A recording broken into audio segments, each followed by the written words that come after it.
country which has 750,000 square kilometers of land, 30% of the total waters in the southern region of Africa, a population of 13 million people, Zambia is endowed with vast natural resources that are essential in maintaining a balance in the ecosystem and providing a natural habitat for the wide variety of animal species and mankind. The country produces various mineral products, primarily cobalt, gold, nickel, and gemstones. But the biggest money earner for Zambia is copper.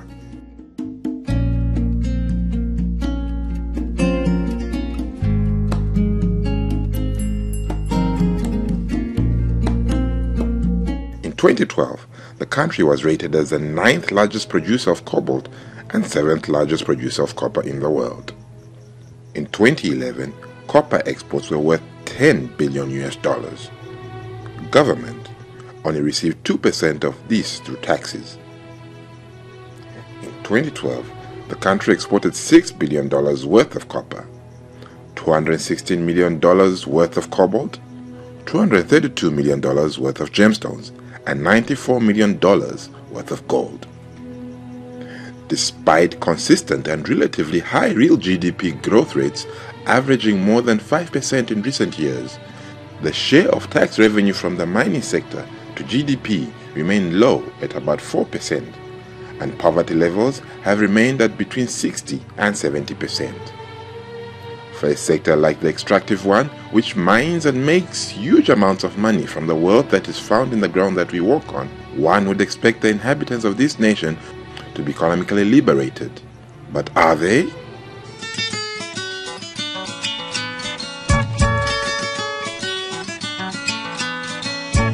This is Kankoyo, a community with a population of around 27,000 people. And just a stone throw away is Mopani Copper Mine, one of Zambia's biggest and most successful mines. Most of the people in Kankoyo depend on Mopani Copper Mine for their livelihoods. Actually, the mines, I can't claim they are doing anything. People living around this area, they are contractors who are not paid enough. Most of the times you find pupils being sent away for the demand of the money. And since this is a mine locality, and the school owners think people who are living here, they've got enough money. The people of Kankoyo are not a happy lot.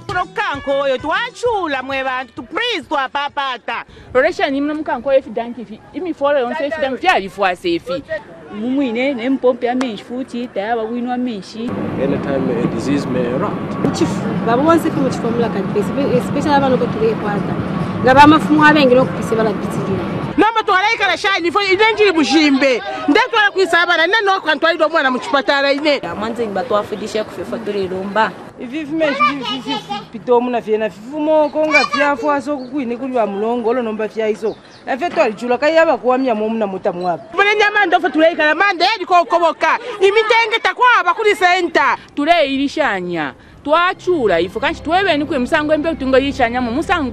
Our situation here is not good at all.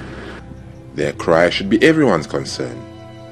How can an area that makes hundreds of millions of dollars annually from the God-given resources found there be so riddled with so much sorrow, poverty, disease, and death? Lives have been lost, and many more will be lost if remedial action is not taken to safeguard Zambia's most valuable asset, its people.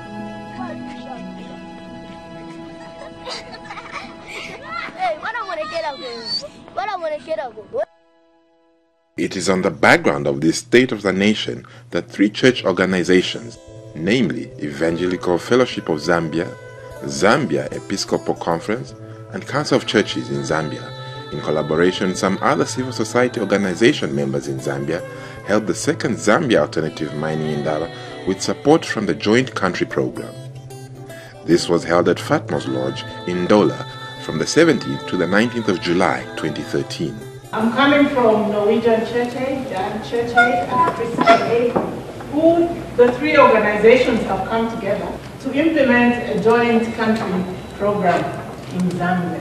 All these 3 agencies and the countries where they hail from are keen to follow up on the issues that relate How investments can improve the lives of the common people, like the people in Zambia. The first alternative mining INDABA was held in 2010 in South Africa, Cape Town. This was born out of a realization by civil society organizations, faith-based organizations, and just church leaders in the region who felt that while government and business were having a platform, annual platform that is, where they were discussing business in the extractors, the communities and civil society organizations that speak for the communities where these mining activities are taking place lacked such a platform. So the civil societies in the region then gathered together and held an alternative platform for communities, which was being held parallel to the mining INDABA that government and business were having at the time. For Zambia, this is the second alternative mining INDABA that we are holding. The first was held in 2012 in Lusaka, but for this year we have not held it alongside the government mining companies mining INDABA because we felt we needed to take the platform right to the communities on the copper belt.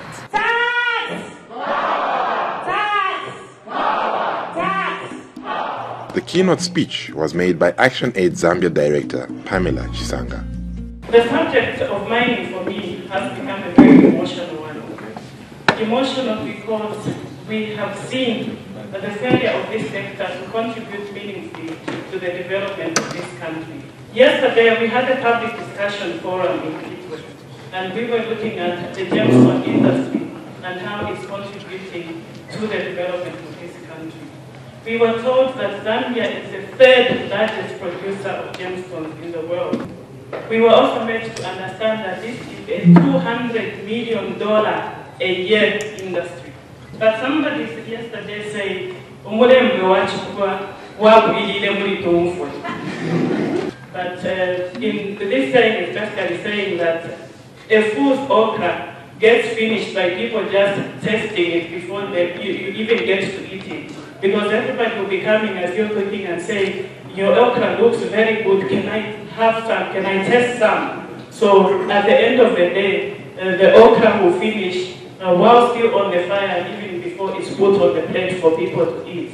And this is exactly what is happening to our COBALT. So how can we eradicate poverty and in the same breath benefit from the wealth we possess? From the figures of 2010, we are able to see that the mining and quarrying industry employed only 1.4% overall for both the formal and informal sectors. Yesterday, again, at the public discussion forum that we had in Kitwe, we had a representative of the Mine Workers Union of Zambia. And he was telling us that in terms of jobs, the things that we are hearing about, the number of jobs that are created, are actually not true. Because there are very few people who are employed permanently in some of these mines, and many of them are on short-term contractual jobs. The mining sector is therefore not contributing as much as compared to other sectors, such as agriculture, which over the same period of 2010 employed close to 67% of people, both formally and informally. The first EIT report in Zambia indicated that between 2005 and 2009, 500,000 Zambians employed in the mining sector were carrying a higher tax burden than companies. Two very viable ways of poverty eradication are through an efficient and responsible tax regime. The other is through mass pensionable employment.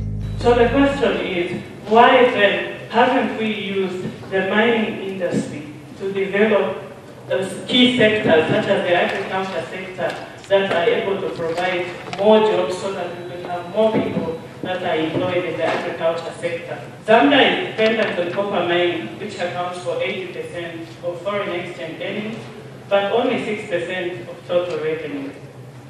This therefore means that Zambia needs to relook at both its mining tax policy and its tax administration. Zambia needs to relook at its tax incentives, to relook at the tax treaties that it has signed with other countries, many of which are outdated and have outlived their usefulness. Today we ask, whose mine is it? Mine. Huh? I am Chief Katwish. This is a traditional land vested in me by my ancestors. I just don't know, where does all the money go? Katwish. Yes, when we first stepped into this land, we found people mining. But those little mines only benefited a few people. When we came, mine money held and tied the roads. I'm the rope breaker. Sweating in the open pit. I'm the rope breaker. Sweating in the smelter furnaces. Yet, very little trickles down to me. The place I go home is an haven of air conditioning. The water I drink is impure, contaminated with mineral impurity. The soil of my yard grows nothing but stunted plants. Still, the mine is mine. Whose mine is it? So whose mine is it? This drama set the ground for the community at this INDABA to come in and give their views. Sensible development and meaningful investment must not be pursued by putting profit before people, but instead meaningful development must put people before profit.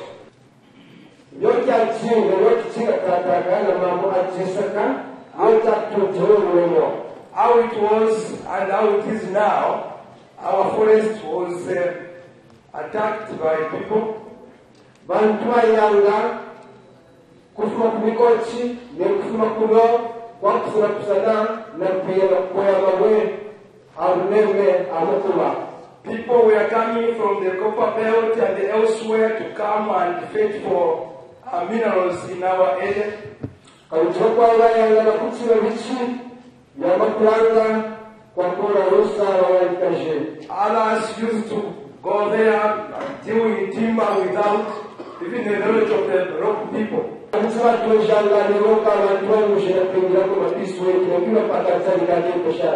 even used to recruit the same local people and work for them and pay them very minimal.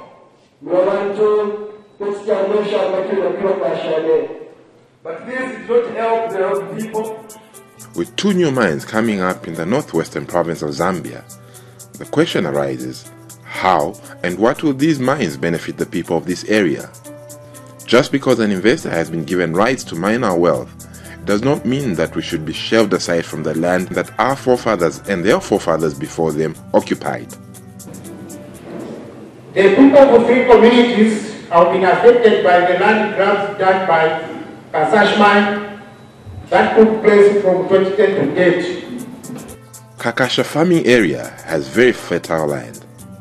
A variety of crops can be grown on this land without the aid of fertilizers.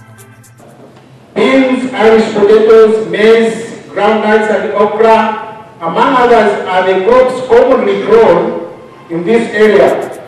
Whenever a mine is set up, one should realize that a lot of industrial waste has to be disposed of. Therefore, appropriate land has to be found. It is for this very reason that a fertile piece of land whose inhabitants depended on for their sustenance was grabbed by Kansashi mine. The new tailings dam that has been developed at Kakasha, the acid and the waste actually is spilling over, so it's flowing over the embankments to the effect of closing now the roads that lead to the farming area. One of the many concerns of the affected people is the non-availability of alternative land for the people. 400 families were displaced and had to find a new way of life. At this stage, compensation was a must, but was it adequate compensation? People cannot afford to buy staple food made because they have no money to do so. By virtue of being born in this country, the wealth that is in it is yours and mine as well. The investor, the government, and us, the community, all have a stake in this wealth. We have a project which is running where we are specifically assessing the economic, the social, and environmental impact, the ESIA impact on the tailings dam. The report is done, and we are sharing these reports with various institutions. And this is just the beginning. We would want to see anywhere else where a tailings dam has caused environmental havoc. There's a linkage between some production manager in one mining company who wants to increase productivity without matching the productivity with the size of the tailings dam. And that is an havoc. It's an upheaval. So what we want is, we want proper planning through the specific environmental management plans. You know, most of these mining companies have environmental management plans which they don't follow. Once they write the plan is approved by ZEMA, they think that's a passport. And we are now on the ground monitoring this. Throughout the country, we shall monitor and make specific scientific and rigorous assessment and ensure that we bring the information to the surface to ensure that all issues hidden in the name of just assessments by specific environmental officers in various mining companies are brought to the surface, and ensure that we understand why is it that despite environmental impact assessment, Zambia has been on the top of one of the most polluted places on earth. While mines have a legal license, this is not equal to a social license to operate. I'm calling, and we are calling, for a better way to partner with the local communities. With a lot of consultations amongst the various stakeholders, everyone can benefit from the wealth that we possess. Mahatma Gandhi, a wise man from the East, once said, "There is enough for everyone's need, but not enough for everyone's greed." Mopani Copper Mine, in whose backyard Kankoyo lies, is a subsidiary of Glencore International. Glencore, up to the year 2011, has invested up to $2 billion into Mopani. And Glencore's turnover in 2011 was $186 billion. Mopani turnover in the same year was $1.26 billion, so we only contribute 0.6% to Glencore. So really, as far as Glencore is concerned, we're a small fish. Mining at Mopani, then known as Mufulira Copper Mine, started in 1933. The copper coming from here is known to be some of the purest forms of copper in the world. And this copper which comes from this refinery is one of the purest, one of the best copper in quality in the world. And it is branded MCM with the original, that's the acronym for the original name of Mufulira Copper Mines. For buyers of copper, once they hear MCM copper, automatically they have to pay a premium for it. One then wonders, if this copper is of such fine grade, then why are they not making any profits yet? And if they are not making any profits, then why are they still mining? While 2/3 of people in Zambia live below the poverty line, mining companies make huge profits. A leaked Grant Thornton audit report on Glencore's Mopani mine accused the company of selling copper to Switzerland at below market prices. The auditors also found the operational costs had increased substantially. These artificial inflation costs, combined with undervaluing the copper, allowed Glencore to report overall losses, therefore avoid paying corporate taxes in Zambia. Mr. Mtati said that they have contributed to the well-being of the people in this area by offering jobs, water, health facilities, and a better life. As of this month, we are actually at 18,000 employees, 50% Mopani employees, 50% contractors. As I said, we run 2 hospitals. These are the only hospitals in Central Africa that are ISO certified and also accredited to BOPA. And Kankoyo, which is the town very close by to Mufulira, our area of operation, there was very little water, so we spent $100,000 to install reticulation, water reticulation, to supply domestic water to the entire township, and we pay the bills for this township. So the water to them is free of charge, so we pay bills to Molonga on a monthly basis.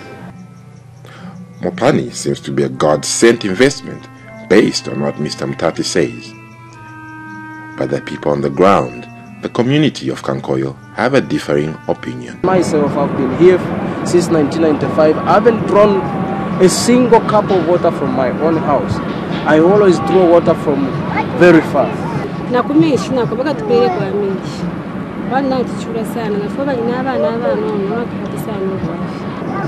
If it was done per household, it was going to be okay. And some taps, they don't work. They are closed indefinitely. They abandoned one clinic and turned it into constituency offices. Natwala kutukira kuma hospital nakwenanga twaya pale amukutupachira amukututangata like uyu mwana mpapira alikuwa touch by each fuasa so saufanga yafuma ine shilingi lyo kufuma uyu mwana mpapira ine shilingi lyo kufuma na isa panze kwire naleka saufa yafuma oro nafumi na panze liba masate yezi bamupenzi bale batifi fuba tafipuwa cyo amarore tayale puira kuno ukankwe kumweso kupema ngolo wasa komukutandara tabapema takwabo kupema bwino fisenta pya difurisha sano so kuno kweri kuno kufure pya mayanda yonso kuyafumia communication mwebe no kumukabasesesho tuleko lwa so twapapata santrol kesheni ko pali center ne fishala kuno kankoyo twachula mwe bantu to please twapapata abantu balwala bana kanomba twala station bapo okufa abantu kuli center twala station. However, Mr. Mutati made it clear that as a company they are dedicated to reducing sulfur dioxide emissions.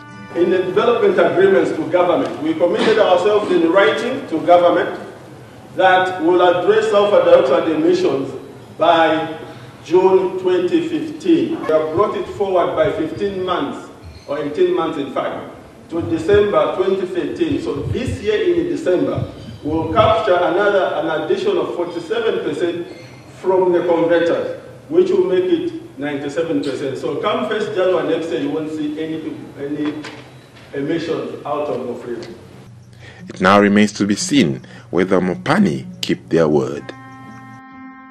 Extractive resources are resources that are obtained from the ground. Transparency in this sector, which for so long has been secretive, is essential if we are to develop the nation. With the improvement of transparency and accountability in the use of these natural resources, they would contribute to development and alleviation of poverty, will contribute to creation of jobs. The 2013 Zambia Alternative Mining INDABA was also attended by people from other resource-rich countries within Southern Africa. They delivered solidarity messages and pointed out that most of the issues that we are going through in Zambia in relation to the extractive industry were the same in their countries.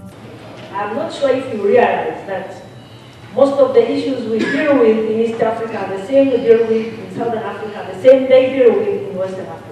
You can take the people who are making the presentations here, the community members, you put them in Harare, where we hold the National Mining INDABA, and they would fit right in because the mining impacts are the same across Africa. The companies that operate are essentially the same companies. The government is reviewing deeply all legal framework. It is important for us. Our neighbors to the south, Botswana, who are also resource-rich, were one of the poorest countries in the world at the time they were achieving their independence in 1966. But with the right policies having been put in place, they are now regarded as a middle-income country and are one of the wealthiest countries in Africa. The government, by then our dear first president, such as the Kama, with other leaders of the country, they drafted policies that would guide mining in Botswana. So they made a partnership with the DBS mining, of which the government of Botswana owns 50%. The government takes all the profits and use the profits on health and education and infrastructure in Botswana. Participants at the INDABA then went into thematic group sessions where they discussed the issues raised under the respective theme topics. Decisions made in plenary sessions were then presented to the declaration team for compilation. Thereafter, a press conference was held where the carefully compiled communique that shall be presented to government was read out. And the 2010 Human Development Index put Zambia on 150 out of 169 countries. Thus, humanity has the biblical mandate to care for God's creation through good stewardship. 5 demands were read out in the communique. Corporate social responsibility. A demand was made that corporate social responsibility should benefit communities in which companies operate in. Extractive industries should be more consultative in their CSR commitments, as opposed to driving their PR or public relations agenda. Investment and contract transparency. There should be transparency and disclosure in investments and trade contracts. As owners of the natural resource and wealth, we demand that Zambians be given the first priority in owning mining claims and awarding of contracts. A 51% ownership of all mining contracts to be owned by Zambians. Environment protection and management. Responsible and sustainable exploitation of natural resources is a must. Government must impose a moratorium on current and future mining operations in ecologically fragile and sacred land and domain. Government must review statutory instruments on environmental impact assessment, EIA, and strategic environment assessment, SEA. Forest management. Immediate presentation of the 2012 Forestry Bill before Parliament for consent. Urgent measures must be put in place by the government to finance and improve management of the Forestry Department to mitigate the high levels of deforestation as an adaptation mechanism for climate change. Mining tax revenues and transparency. Government should enhance revenue mobilization by putting in place effective tax policies and administration systems that are transparent and ensure maximum citizen benefit and accountability. The government should revise the current mining regime in a way that would enable them to collect commensurate royalties on mineral sales, gross production, and tax on mining profits. Last but not the least, dear friends, we shall not relent in our quest for social justice in the management of our natural resources to benefit the ordinary Zambian people. Thank you so much. Tax power! Tax power! Tax power! We are wealthy, yet we are poor. This statement is a sad reality. But with interventions such as the Zambia Alternative Mining INDABA, hope remains that we can change this status quo. The theme for this year has been our minerals, our future, putting people first. The message that we are sending out to governments in this year's INDABA is that as civil society, we are the watchdogs. We are watching the activities of the mining companies, and we want to make sure that even as they extract from these communities, they should be able also to take care of the welfare of the community members. What this INDABA has really hit into me is how other countries, other parts of Africa are able to make the minerals work for them. You understand? For instance, when the investors come in other countries such as Botswana as a benchmark, they've got 50-50 stake. And in some instances, they even have 100% ownership of the mines. Like that, the trickle-down effects from the natural resources is much more, it's more felt by the locals, by the communities. It's for the benefit of their countries. So like meetings like this, they make us aware of so much more we can do as a country, as individuals, even as institutions. Tax avoidance by corporations costs poor countries an estimated $160 billion a year, almost double what they receive in international aid. That's enough to save the lives of 350,000 children aged 5 or under every year. For every $1 given in aid to a poor country, $10 drains out. This is vital money that could help a poor country pay for healthcare, schools, pensions, and infrastructure. Money that would make us less reliant on aid. There's a global campaign on tax justice, and as Zambia we feel we cannot be left behind. And I think most of the campaigns now are actually centered on Zambia because we've been having these multinational companies getting involved in all these tax avoidance, tax evasion practices, and I think as a country we need to benefit from these multinational companies operating in Zambia. For a country that boasts of so much mineral wealth, it is immoral, evil, and wrong to have 60% of the nation living below $1 a day.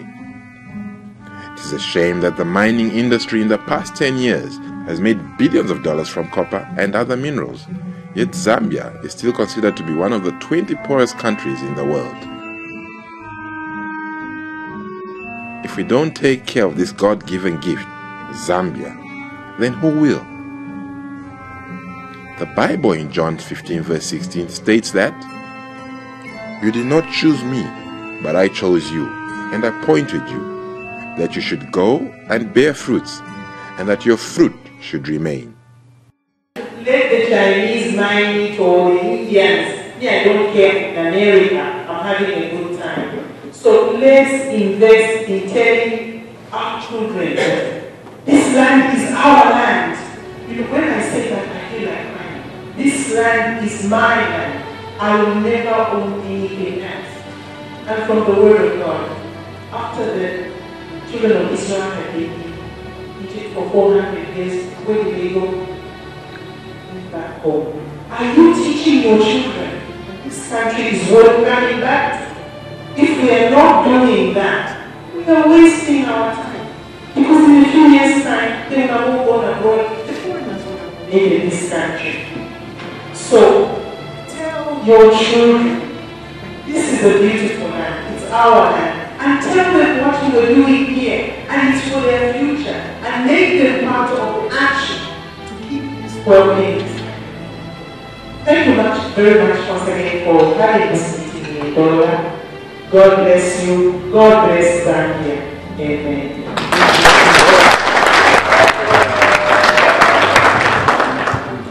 We did not choose to be born in Zambia. A higher power than us made this possible.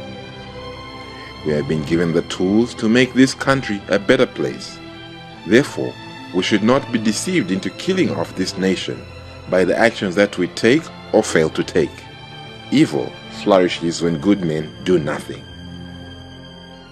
Therefore, let us cherish, protect jealously, and nurture this land that we call home, and it, in turn, will look after our people for generations to come. Let us take ownership of our minerals. Let us safeguard our future. Let us put people first.